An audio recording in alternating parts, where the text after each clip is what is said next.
Padamihin lang natin yung views.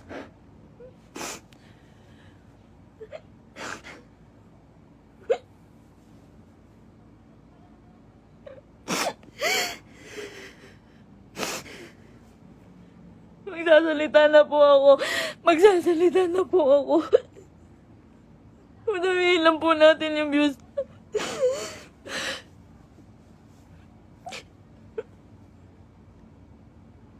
Magsasalita na po ako. Pipilitin ko pong isa-isahin. Pipilitin ko kahit gano'ng katagal tong live na to.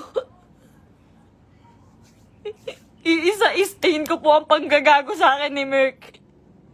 Ni Christian Merc Gray.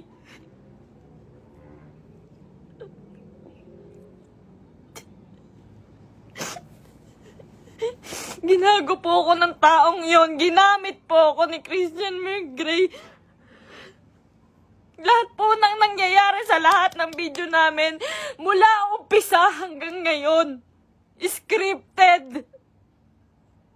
Lahat po yun sinunod ko dahil mahal ko siya. Dahil gusto ko ibigay yung buhay na gusto niya. Kung magtataka po kayo kung bakit maraming nawawala sa amin sa Team Merpay dahil sa kanya.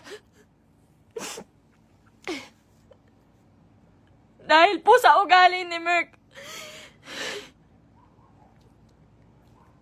Napakademonyo po ng ugali ni Merc. Ginago niya po lahat.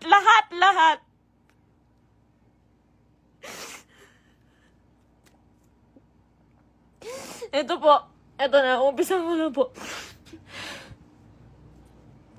Alam niyo po, nag-umpisa kami sa... Nung galing po siya sa Brusco. Galing po si Merc sa Brusco. Hindi po ako yung dahilan ba't siya nawala doon.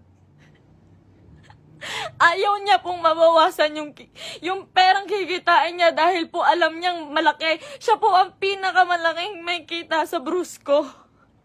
Siya po ang may pinakamalaking kita. Yung ibabawas na 5% doon, sa pera ni Merc siguro mababawas doon 16,000.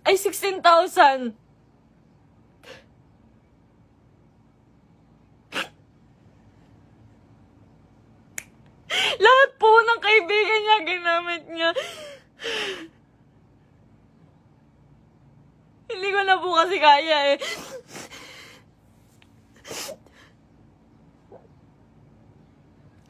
Sobra po yung ginawa ni Merc. Sobra. Hindi ko na po kaya. Pasensya na po kayo.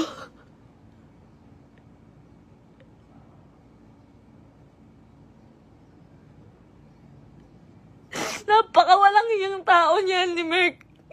Lahat po ginago niya, pamilya ko. Lahat po ng tao sa paligid niya, ginamit niya po. Scripted po lahat ng nangyayari. Sinusunod ko po siya. Kung makikita niyo po, lahat po ng video namin, puro bastos dahil po yun sa kanya. Ayoko po nun, walang may gusto nun. Kayo na pong bahala kung maniniwala kayo ngayon. Wala pong may gusto nun. Lahat po binigay ko sa taong yun.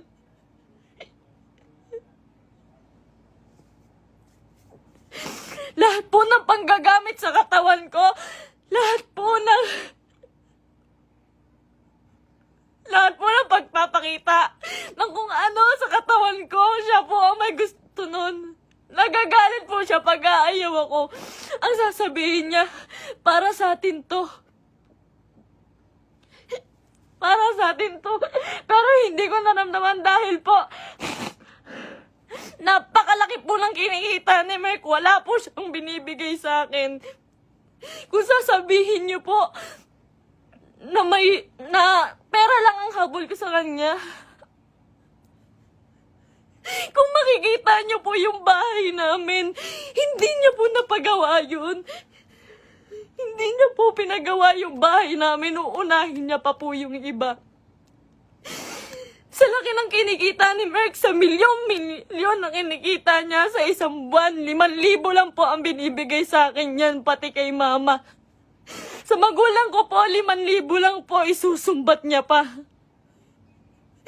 Mumurahin niya yung magulang ko.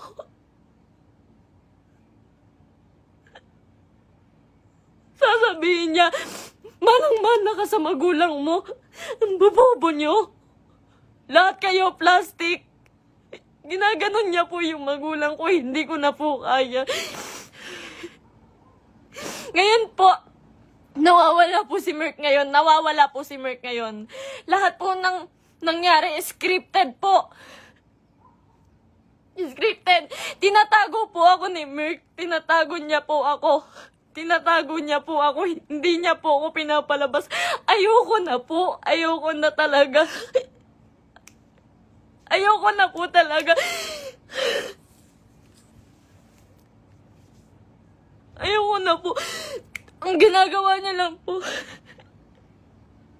Nandito po ako ngayon kasi nawawala po si Merk. 6 na araw na po siyang nawawala. Kasama niya po yung babae niya. Yun dun po sa... Si Pam doon sa video na bago makaganda.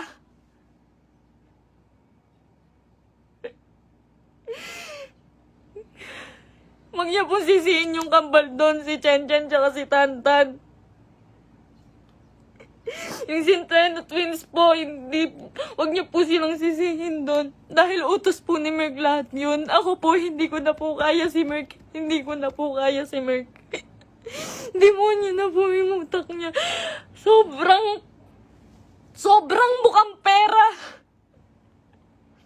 mukhang pera ni Merk. Lahat ng tao ginagago niya.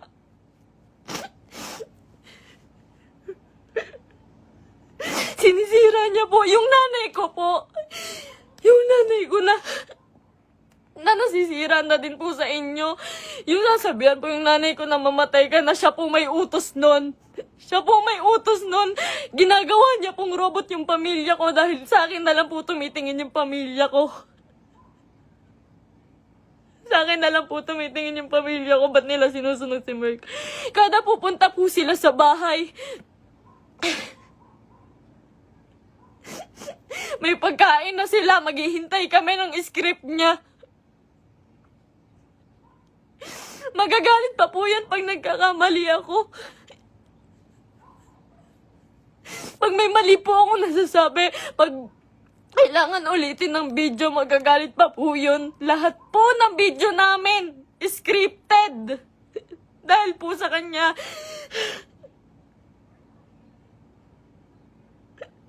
Sobrang abusado. May babae po si Merk ngayon. Yung babae niya, yung Pam po. Grabe, Merk. Pinatulan niya pang, may anak na po yun. May anak na. Sabi niya. Sabi ko nun, Mahal, baka naman papatulan mo yan. Baka naman totoohanin mo. Ang sabi niya nun, hindi. Kamukha yan ng ex ko. Hindi ako papatol dyan. Ginagago niya yung babae sa akin. Sinisira niya. Sabi niya, tanginang mukha yan. Papatulan ko ba yan? May anak na. Ginaganon niya yung babae. Ngayon, nandun siya. Sa Quezon po si Merk. May katibayan po ko. Lahat po. Lahat. Kahit sa chat, kahit yung babae. Nahuli ko po kasi dahil po dun sa post ng babae. Nag-post po yung babae. Nakasama po yung sasakyan namin.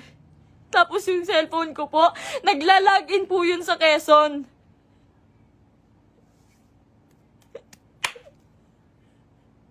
Lahat po ginawa ko kay Merk. Pasensya na po kayo. Ako po mismo humihingi ng pasensya dahil po kinonsinti ko siya. Mahal ko lang po talaga. Ngayon lang ako natauhan. Sobrang dami kong kaibigang nilayuan. Pamilya dahil ayaw nila ng video namin ni Merk.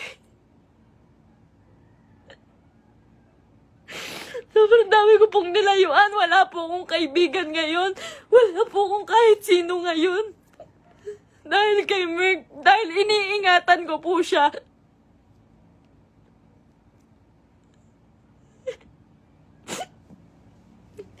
Kaya totoo po yung sinasabi niya, scripted lahat sa amin. Scripted lahat ng buhay na binigay sa akin ni Merk.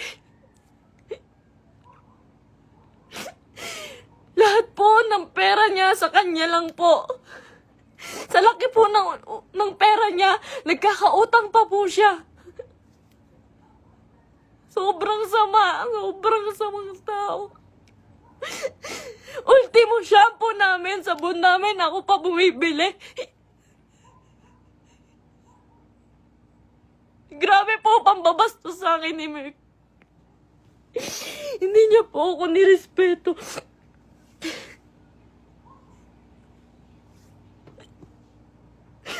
Nawalan po ako ng kaibigan dahil sa kanya. Huwag niya po sisihin lahat po ng taong nakapaligid kay Merk.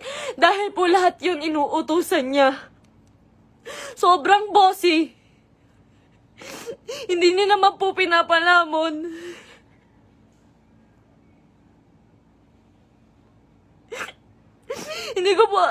Hindi ko po in-expect na darating po talaga to. So,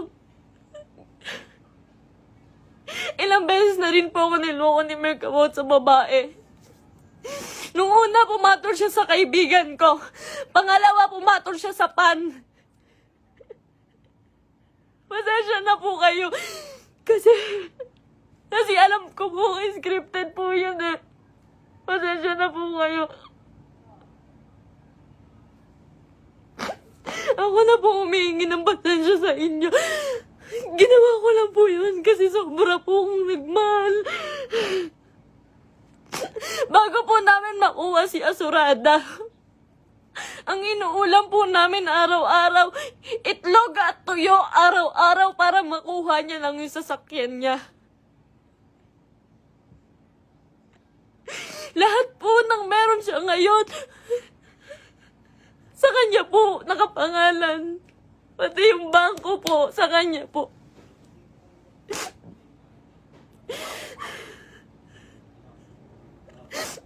Paghihingi po ako sa kanya, hindi po yun magbibigay. Ultimo sarili kong damit, ako pa bumibili. Sa isang buwan po, 5,000 lang ang binibigay niya sa pamilya ko. Tapos susumbatan niya pa. Lahat daw binigay niya sa akin. Yung singseng, sabi niya, 170K daw po yun. Malaman-laman ko, 30,000. Yung tatay ko, binastos niya. Binastos niya yung tatay ko. Hindi po siya nagpaalam sa tatay ko na magpo-propose siya. Nung time na yun po, hindi po maganda yung nangyari. Yung proposal po. Hindi po ako naniniwala sa proposal na yun dahil po, alam ko na hindi totoo, na para lang yun sa video. Lahat po kay Merk, hindi totoo.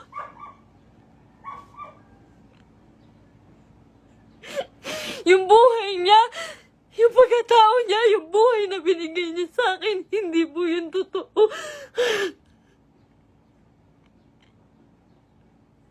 Lahat po ng kaibigan niya na malalapit sa kanya, ginago niya po lahat yun.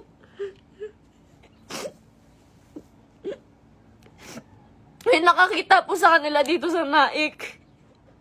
Flex niya pa po pala yung babae kahit kanino. Pinakilala niya pa kung kani-kanino dito sa Naik. Sa mga taong malapit sa akin. Hindi niya alam.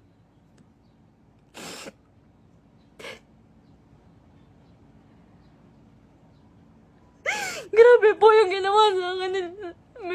3 years po akong nagtiyaga. Isang buwan po akong nakakulong.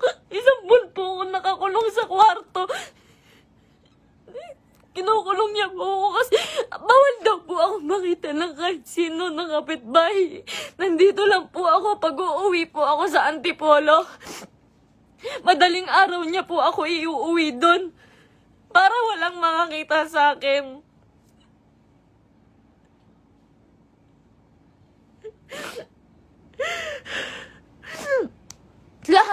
Lahat po ngayon suko na kay Merk.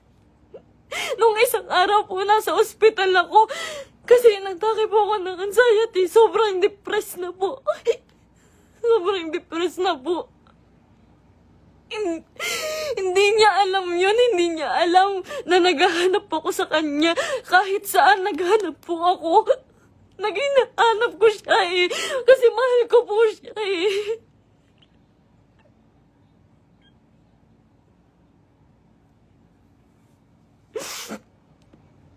Ilang araw po wala akong tulog, wala akong kain, kakahanap sa taong yun. Tapos malaman-laman ko na kasama niya yung babae. Huwag niyo pong sisisihin yung mga tao sa paligid niya dahil siya po ang naggawa nitong gulong to. Huwag niyo sisisihin si Kuya Mark, yung Centennial Twins. Kahit sino. Siya po ang gumawa nito. Sobrang boss po ni Merk. Sobrang pa-boss po. Sa lahat po ng video, kung makikita niyo po, lantad na lantad yung suso ko para lang mapanood ng mga tao.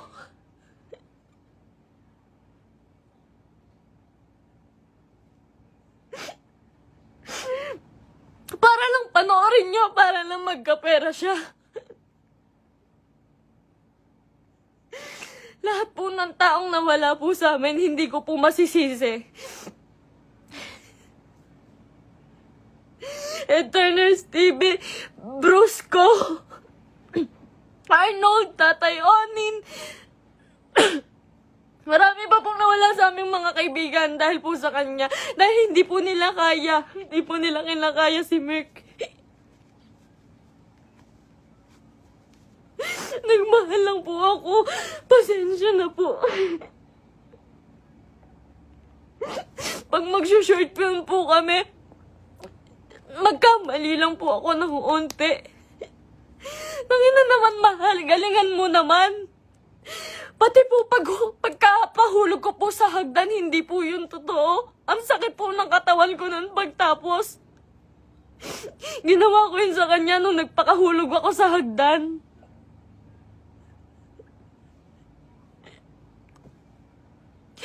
May mga pasa po ko lagi pag may nangyayaring hindi magandang prank. Lagi po ako nagkakasugat, nagkakapasa dahil po sa ginagawa namin.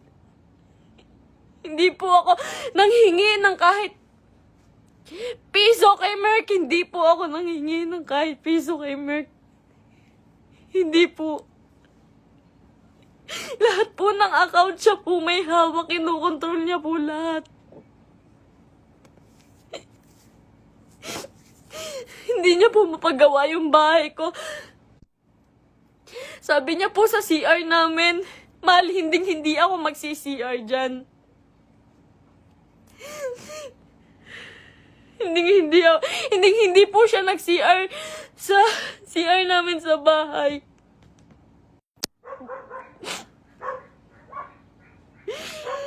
Pero hindi niya po yun mapagawa. Tinitiis niya po yun. Kayo na pong bahala kahit hindi na po kayo maniwala. Hindi ko po kayo masisisi. Kasi lahat ng ginawa ni Merk, hindi totoo yun. Wala nang totoo kay Merk. Mahal na mahal ko yun. Ang dami kong ginawa para sa kanya. Alam po yan ang mga totoong kaibigan namin. Alam po nila kung gaano ako nagsasakripisyo araw-araw. Napakarami niya pong pera, pero ang dami niya rin pong utang. Hindi ko na po alam kung saan niya pinupunta yung mga pera. Kung makikita niyo naman po kasi sa mga video namin, wala po talaga akong hawak na May mga pangalan na damit, may pangalan na sapatos. Lahat po yun ako lang po. Uutang pa po ako sa ibang tao, magkapera lang. Lagi po akong umuutang sa ibang tao, magkapera lang.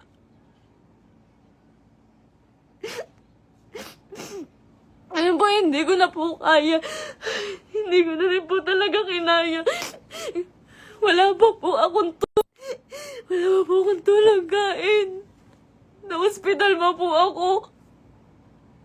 Hindi po ako nagmamakaawa sa inyo. Wag po kayong maaawa sa akin. Gusto ko lang naman po sabihin sa inyo yung totoo. Kasi ayoko na pong may mga taong masaktan. Ayoko na pong... Hindi ko po kasi talaga kaya yung mga bash. Hindi ko po yun kaya. Nag-aaral po ako noon. Pinatigil niya po ako sa pag-aaral para lang po sa video. Yung pangarap niya po yung sinunod namin eh. Yung pangarap niya, tinabi ko na po yung pangarap ko. Grabe yung sakripisyo ng pamilya ko. Grabe. Sasabihin niya, yung nanay mo, plastic. Yung nanay mo, sa Cebu po. Sa Cebu, hindi siya nahiya. Hindi po siya nagbigay ng kahit ano, na kahit piso lang doon sa tiniran namin. Iniwan niya po ako doon para lang po sa babae. Sabi niya po may sponsor. Iniwan niya po ako sa Cebu. Magkasama po kami doon isang araw po. Ang usapan po, 1 linggo po kami doon. Kasi po pupunta na po kaming Canada. Mas malaki po kasi yung kita sa Canada. Kaya po kami pupunta ng Canada, pero hindi ko na po kaya.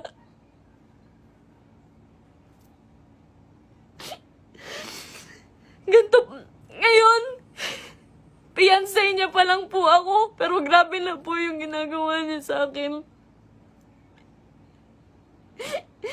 Sobrang mukhang pera ni Merk.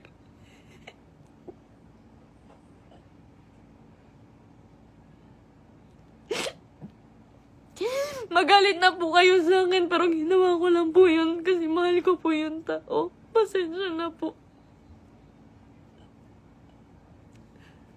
Pasensya na po.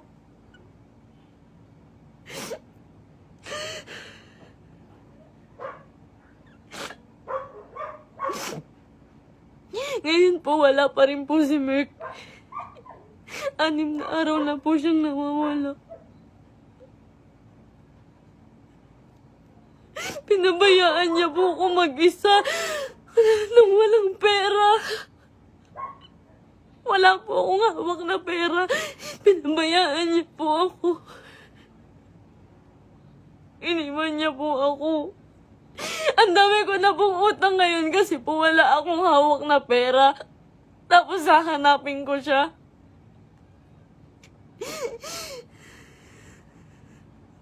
Masakit po kasi lalo eh. Fiancé na po kasi ako eh.